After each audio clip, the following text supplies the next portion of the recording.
안녕하세요. 너 살고 나 살자. 네, 제가 이름을 그렇게 정했습니다. 너 살, 나 살, 그 유튜브를 시작할까 합니다. 저는 한국에서 인증기관과 안전 분석을 하는 기업을 경영하고 있는 CEO이고요. 이 업을 한 지는 대략 한 14년, 15년 정도 되어 가는 것 같습니다. 회사는 뭐 그렇게 큰 기업은 아니지만 이 분야에서는 그래도 지명도가 있는 기업이고요. 제가 인증과 안전 쪽에 여러 종사를 하면서 강의도 많이 하고 다녔는데, 음, 이런 정보들을 그 많은 사람들과 공유를 하면 사망 사고를 좀 줄일 수 있겠다라는 생각을 하고, 저 오랫동안 이제 트위터를 했었어요. 트위터를 하면서 안전과 관련된 트윗도 좀 하고 했는데, 최근에 이제 코로나 바이러스 여파를 보면서 결국에는 나도 유튜브를 해야 되겠구나라고 생각을 했고요. 오랫동안 하려고 했었는데 코로나 바이러스 핑계로 한번 해보려고 합니다. 어, 저는 이제 이 유튜브를 통해서 돈을 벌겠다라는 생각은 굳이 없고요. 그냥 정보를 좀, 이 정보를 어쨌든 누군가가 알고 있으면은 사람이 살 수 있기 때문에 사고를 예방할 수 있기 때문에 취미생활로 좀 해보려고 합니다. 그래서 그러다 보니까 전문적으로 음악을 깐다거나 그다음에 뭐 이런 동영상을 화려하게 편집하거나 그런데 시간을 투자할 수가 없어요. 제가 다른 일로도 바쁘기 때문에 블로그로도 좀 써볼까 했는데 글 쓰고 편집하는 것도 되게 귀찮긴 하더라고요. 그리고 접근성도 좀 떨어지고요. 그래서 유튜브를 하기로 했던 거고요. 이 유튜브의 음성들만 따로 빼서요. 나중에 그 팟캐스트로도 좀 해볼까 지금 생각을 하고 있습니다. 재기 재미없을 수도 있어요. 근데 여러분에게 좀 도움이 될 거는 거의 확실할 겁니다. 네. 지금부터 이제 시작을 해볼까 하는데요. 이게 첫 강의를 첫 강의? 예, 첫 유튜브를 뭘로 해볼까 하다가 그냥 좀 굉장히 상징적이고 철학적인 내용들을 먼저 좀 해보려고 합니다. 재미는 더럽게 없어요. 재미는 더럽게 없지만, 어, 이 안전 분야에 종사하시는 분들이나 안전에 대해서 좀 고민 많이 하시는 분들은 좀 귀담아 들으시면, 아, 저런 시각이 있을 수 있구나. 아, 저게 안전 쪽에 한 15년 이상 종사한 사람의 시각이구나. 이렇게 좀 보실 수 있을 것 같습니다. 자, 시작해 보겠습니다. 아, 또, 안전의 기본 목표는요, 사망사고를 무조건 막는 데 있어야 돼요. 제가 극단적으로, 이런 얘기를 합니다. 사람이 다치는 거는 있을 수 있다.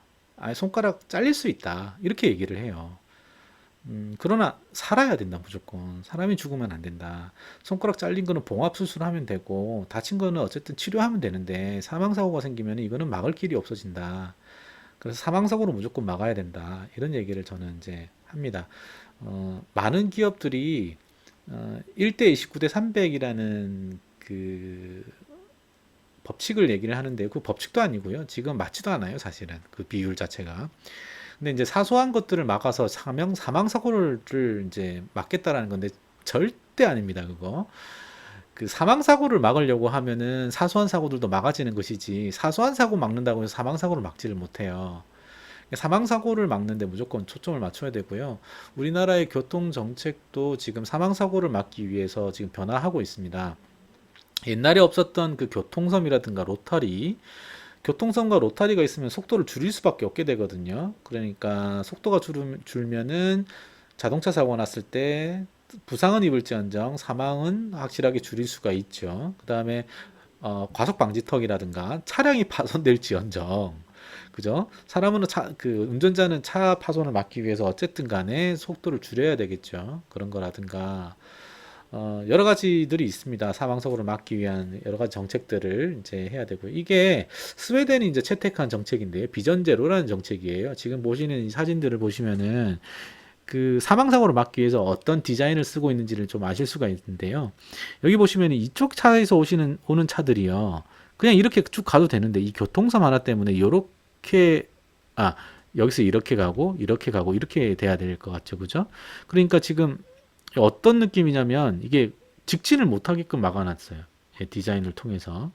근데 이제 이 길을 걷는 사람들 입장에서는 이렇게 꺾어 들어오는 차들이 만약에 있으면 위험해질 수가 있는데, 근데 꺾여서 들어오잖아요. 그냥 속도를 떨어뜨려야 되니까 결국은 사망사고를 막는 그런 구조들인 거죠. 로타리도 마찬가지입니다. 로타리가 이렇게 있으면 사거리가 있을 때 사람들이 차가 이렇게 해서 이렇게 꺾어야 되기 때문에 속도를 많이 못 내죠. 그래서 로타리에서 접촉사고는 많을지언정 사망사고는 안 생깁니다. 여기 이제 이 횡단보도도요. 지금 우리나라는 한때 이제 요렇게만 됐었다가 지금 이제 이 전 방향으로 다 이 횡단보도를 적용을 하잖아요. 이게 왜 그러냐면 우회전할 때 이 사람을 치는 경우들이 있는데 이렇게 되면 사고를 원천적으로 막을 수 있다는 거죠. 스웨덴의 비전 제로 정책은 디자인을 통해서 사망 사고를 막는 데 초점을 맞춥니다. 실제로 성공적이어서 사망 사고가 많이 줄어들었고요.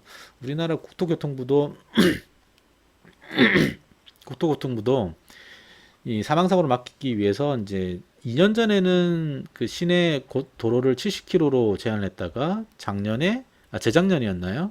60km로 했다가 작년에는 50km까지 줄였었어요. 이러면은 이때 이제 그때 그 정부에서 세금 거두려고 이런 정책을 펼친다라고 하는데 그게 아니고요. 오래전부터 국토교통부에서 장기 플랜을 갖고 지금 집행을 장기적으로 조금씩 하고 있는 겁니다. 사망률을 줄이기 위해서. 안전이 제일 중요하다라는 게 이제 지금 선진국 한국의 기본 방침이기 때문에요. 그래서 제일 중요한 건 사망 사고를 무조건 막는 데에 이제 초점을 맞추셔야 됩니다. 제가 이거를 여러 기업의 임원들이나 대표님한테 설명을 드리면요, 잘 그 느낌이 안 와닿는 것 같다는 생각이 들 때가 있어요. 그런데 공장에서 이 작업자가 손가락이 잘려 나가도 이거 언론에 안 나오거든요. 그리고 한 건 가지고는 노동부에서 감사가 안 나옵니다. 그런데 사망 사고가 생기면 언론에 나오고 그 다음에 감사가 근로감독이 들어와요. 그러면은 영업 정지를 맞게 되고 회사로서도 참 타격이 큰 거죠. 그러니까 노동부도 사망 사고를 무조건 막는 데 초점을 맞추고 있습니다. 그러니까 과감하게 사망 사고를 줄이는 데 초점을 좀 맞추셨으면 좋겠습니다. 제가 이제 두 번째로 강조를 하는 게 현실성이거든요. 이게 안전을 현실성 있게 한다. 뭐 이거는 되게 거부감이 많이 느끼시는 분들이 많은데요. 따르지 않으면은 이거는 의미가 없어요. 그 어떤 제도를 만들고 난 다음에 그 제도를 따르게 만들어야지 조금씩 발전해 나갈 수 있는데요. 처음부터 예를 들어서 아까 그 고속도로 속도 제한도 얘기했습니다만 한때 우리나라가 80km가 그 속도 제한이었단 말이에요. 이거를 50km로 한꺼번에 줄이면은 아무도 안 따릅니다. 네, 그런데 이거를 점진적으로 1년에 10km씩 점진적으로 줄이면은 사람들이 따라온다는 거예요. 이거는 수능성 그 안전 정책을 입안을 할 때 사람들이 얼마나 잘 따를 거냐는 걸 이제 해야 되는 건데 이 대표적인 것 중에 하나가 자전거 헬멧이에요. 자전거 헬멧하고 보호구. 그 애들 입장에서 보면은 자전거를 탈 때마다 헬멧을 써야 된다라고 하면 애들이 안 써요. 왜냐면은 자전거를 세우고 난 다음에 들어갈 때 그 무거운 그 헬멧을 또 들고 다녀야 되잖아요. 그거 둘 데가 딱히 없으면은 되게 번거롭거든요. 안 써요. 보호구도 안 해요. 안 넘어질 거라고 생각을 하기 때문이거든요. 근데 자전거로 인해서 아이들이 사망을 할 때는 시간이 딱 있어요. 이게 나중에 이제 그것도 한번 기회 되면 한번 설명을 드리겠습니다만 그 우리가 생활도로라고 얘기를 하죠. 그 편도 1차선 혹은 왕복 2차선 도로를 생활도로라고 얘기를 하는데 거기에 뭐 과속 방지턱도 있고 뭐 이런 경우에는 차가 속도를 많이 못 내요. 불법 주차해 놓은 차들도 있고 뭐 이래서 이제 그런 차에 치여서 아이가 죽는 경우는 없어요. 보통은 이제 크게 다치기는 하겠죠. 그러니까 이 어떤 식으로 현실성을 확보할 수 있냐면 큰 도로에서 네, 국도나 뭐 이런 지방도 이런 큰 도로에서 자전거를 탈 경우에 자전거 전용 도로가 있다 하더라도 뭐 보호구를 써야 된다. 이렇게 이제 현실성을 좀 두는 방법들이 있겠죠. 예, 시장에 마트 가는데 그 보호구를 쓰고 누가 갑니까? 그런 걸 법으로 해놓으면 결국은 그거는 죽은 법이 돼 버립니다. 이 극단적인 사례가 이제 프랑스 도로교통법에 있는데 지금도 이 법이 있는지는 모르겠어요. 근데 몇 년 전에 제소 조사했을 때 이게 나와가지고 제가 깜짝 놀랐는데요. 도로에서 횡단보도가 50m 이내에 없을 경우에 보행자는 눈의 시야를 얘기하죠. 시계와 차량 속도를 고려해서 긴박한 위험이 없음을 확인한 후에 차도를 횡단할 수 있다고 규정을 해놨어요. 그러니까 유연한 거죠. 굉장히 유연한 건데 이제 이 제도 때문에 무단횡단자가 늘어났고 사망자가 늘어났어요. 예. 그래서 지금은 아마 이게 없어졌을 수도 있겠는데요. 여기서 이 팁이 뭐냐면 50m 이내예요. 50m 횡단보도가 없으면 누가 50m가 저까지 걸어가지고 가지 않잖아요. 근데 차도 없는데 잠깐만 차도 없는데 이거 내가 그냥 횡단보도 그냥 쓱 지나가 되지 않나? 자, 그런데 그렇게 되면 불법이 되잖아요. 불법이 되면은 또 과태료 내야 되고 그러면 억울할 거란 말이죠. 음, 그러니까 이런 현실성들을 고려해서 이런 법들을 적용을 했었던 것 같아요. 그 현장에서 회사에서 그 산업안전 정책을 할 때도요. 현실성을 좀 고려를 하셔야 됩니다. 현실성과 참 안 맞는 것 중에 하나가 핸드폰을 보면서 걷지 말아예요. 예. 핸드폰 보면서 걷지 말아라고 하면 아무도 안 따릅니다, 사실은. 누군가가 지켜보고 있는 사람이 있을 때나 따르는 척 해주는 것이죠. 음, 난간 잡고 계단 내려가라. 이런 거. 이것도 사실은, 아니, 그건 자율에 맡길 수밖에 없습니다. 그걸 어떻게 감시를 하고 다닙니까? 예, 핸드폰으로 횡단보도를 건너지 마라. 핸드폰을 보면서 도로를 건너지 마라. 이거는 충분히 가능하죠. 그리고 횡단보도 건널 때도 뭐 핸드폰 하지 마라. 이건 권고는 가능한데 그거를 강제로 하기에는 좀 어렵습니다. 보통은 거기에 너무 많은 에너지를 뺏기기 때문에 진짜 중요한 그 사망사고를 막는 데에 에너지를 쏟지 못하게 될 수도 있습니다. 그러니까 현실성 있게 안전 정책을 수립을 해야 되고 이거 굉장히 어렵습니다. 뭐가 현실성에 있는 정책인지도 모르는 경우들이 너무 많아요. 안전 관리자들이요. 이런 고민들을 너무 안 하는 경향들이 있어요. 네. 자기들도 막 그 고속도로에서 막 130, 140 달리면서 회사 와가지고는 안전속도 지켜라 이렇게 얘기한단 말이죠. 전 그런 사람 많이 봤습니다. 네.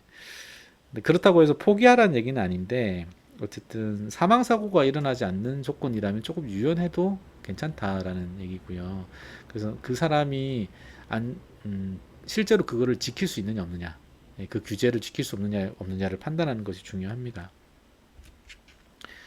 그 다음에 이제 맞춤형 교육이 필요합니다. 교육을 할 때, 안전 교육을 할 때는 맞춤형이어야 돼요. 네.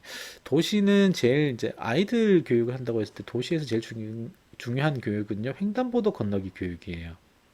이게 제일 중요하죠. 그다음 뭐 불량식품 이런 거 아니에요. 우리나라에서 불량식품이 뭐가 있을까요? 예. 불량식품은 이미 여러 가지로 제도로 막고 있기 때문에 그런 건 신경 쓸 게 아니고요. 다 도로를 건너갈 때 어떻게 해야 되느냐, 내지는 이제 불법 도로가에 이렇게 불법 주차된 차량이 이렇게 있을 때 무엇을 조심해야 되느냐, 이런 것들을 교육을 해줘야 돼요. 근데 이런 도로가 없는 농촌에서는 이런 교육 해봐야 아무 쓸모가 없는 거죠. 그 농촌에서는 뭘 조심해야 되냐면 지금 농약 뿌리죠, 그죠? 이 농약을 조심하게 해줘야 돼요. 농약, 그러니까 화학물질, 농약을 함부로 뭐 그 마시면 안 되고, 뭐 물 함부로 이렇게 마시면 안 되고, 뭐 이런 교육들을 해줘야 되는 거죠. 그리고 이제 농촌의 경우에는 여러 야생 동물들의 위협들도 있을 수 있을 거고요. 농기구에 의한 위협도 있겠죠. 이런 것들을 주로 이제 교육을 해줘야 됩니다. 그러니까 맞춤형으로 해줘야 돼요. 그 공장마다 혹은 그 여건에 따라서 예를 들어서 그 석유화학공업의 경우에 로봇에 대해서